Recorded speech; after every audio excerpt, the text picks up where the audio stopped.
আজি গড়ৰ পোৱালি মৰিছে, আজি হাতীৰ অৱস্থা বেয়া, আজি বাঘৰ অৱস্থা, বাঘ ক'ত কেনেকৈ পলাই ফুৰিবলগীয়া পৰিস্থিতি হৈছে, হাজাৰ হাজাৰ পশুৰ যিটো অবৰ্ণনীয় পৰিস্থিতি হৈছে আমি সকলোৱে জানো, সকলোৱে দেখি আছো। কিন্তু তাৰ পাছত যি কাজিৰঙাত আহি ফটোশ্বুট কৰে প্ৰধানমন্ত্ৰীয়ে, যি কাজিৰঙাক লৈ মন কী বাতত তেওঁ কাজিৰঙাৰ কথা কয়, সেই প্ৰধানমন্ত্ৰীজনে কাজিৰঙাৰ এই দুৰ্দশাৰ সময়ত, কাজিৰঙাৰ গড়ৰ দুৰ্দশাৰ সময়ত, কাজিৰঙাৰ বন্যপ্ৰাণীৰ দুৰ্দশাৰ সময়ত কিন্তু কাজিৰঙাত তেওঁ আহি কাজিৰঙাক বচাবৰ কাৰণে, তেওঁ কিবা এটা কৰিবৰ কাৰণে কোনো ব্যৱস্থা গ্ৰহণ কৰা আমি দেখা।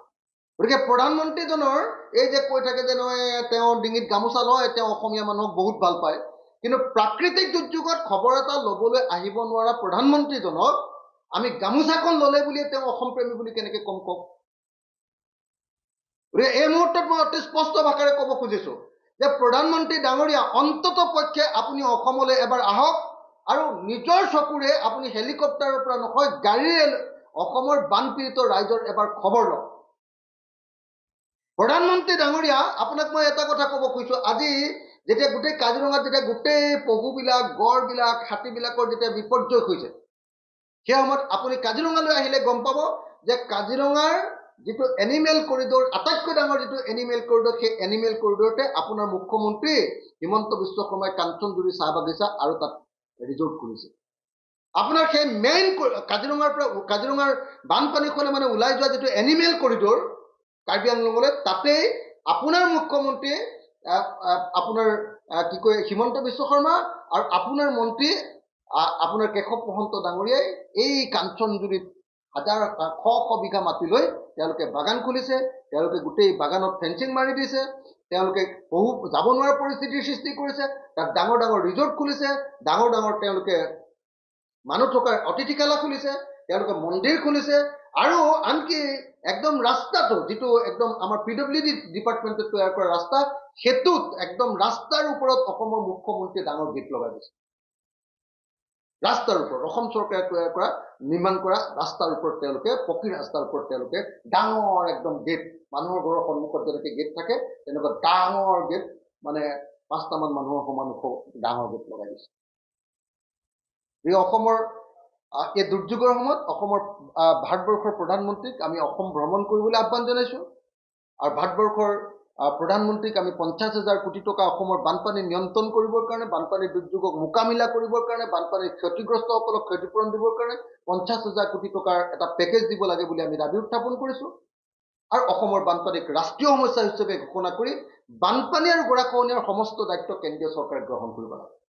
যি সময়ত পানী আপোনালোকৰ কেন্দ্ৰীয় চৰকাৰৰ সম্পত্তি, যি সময়ত নদী আপোনালোকৰ কেন্দ্ৰীয় চৰকাৰৰ সম্পত্তি, যি সময়ত নদীৰ পৰা যেতিয়া বিজুলী উৎপাদন কৰে, পাৱাৰ জেনেৰেশ্যন কৰে, তাৰ মালিক আপোনালোক, আমাৰ সকলো সম্পদৰ মালিক আপোনালোক, কিন্তু আমাৰ সকলো বিপদৰ মালিক কিন্তু আমি নিজে। আজি তেল আপোনালোকৰ কেন্দ্ৰীয় চৰকাৰৰ, আপোনাৰ কয়লা আপোনালোকৰ কেন্দ্ৰীয় চৰকাৰৰ, সুনীল আপোনালোকৰ কেন্দ্ৰীয় চৰকাৰৰ, কিন্তু আমাৰ ইয়াৰ বানপানী, আমাৰ ইয়াৰ গৰাখহনীয়া প্ৰত্যেকটো সমস্যা আমাৰ ৰাজ্য চৰকাৰৰ। এইটো অত্যন্ত দুৰ্ভাগ্যজনক ঘটনা। গতিকে অসমৰ ভাৰতবৰ্ষৰ প্ৰধানমন্ত্ৰীক আমি অসম ভ্ৰমণ কৰিবৰ কাৰণে আৰু অসমৰ বানপানী আৰু গৰাখহনীয়া সমস্যাৰ সমাধান কৰিবৰ কাৰণে 50,000 কোটি টকাৰ এটা পেকেজ দিবৰ কাৰণে পুনৰ দাবী। মই অসমৰ মুখ্যমন্ত্ৰী ডাঙৰীয়াক সুধিব খুজিছো যে এটা মহৰ কাৰণে প্ৰত্যেক দিনাই আমি সকলোৱে জানো যে এটা মহৰ কাৰণে 5 কিলোগ্ৰাম পশু খাদ্য দিয়াৰ ব্যৱস্থা কৰিব লাগে,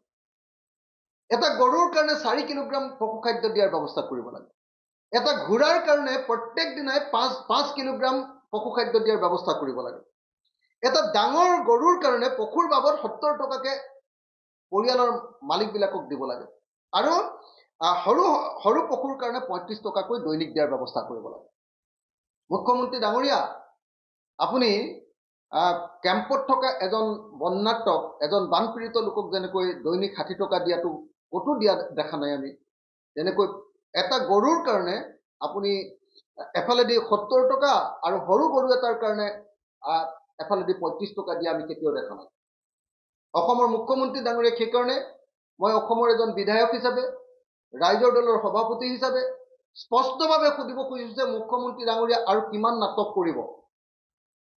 মুখ্যমন্ত্ৰী ডাঙৰীয়া বানপীড়িতক আৰু আপোনালোকে কিমান শোষণ কৰিব? মুখ্যমন্ত্ৰী ডাঙৰীয়া বানপীড়িতক আৰু আপোনালোকে কিমান লুণ্ঠন কৰিব? মুখ্যমন্ত্ৰী ডাঙৰীয়া